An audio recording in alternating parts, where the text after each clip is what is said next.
Hey, what's up guys? So in this video, we will see how to change the icon size on any Oppo phone. Now to do that, first of all, just open settings, then tap on wallpaper and style.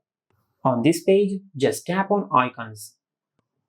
And from here, you will find the slider to increase or decrease the icon size, as you can see in the preview. As I swipe the slider to the left side, it is decreasing the icon size, as you can see in the preview. Then tap on apply to save the changes. Now if we go to the home screen, as you can see we have successfully decreased the size of the icons on our Oppo phone.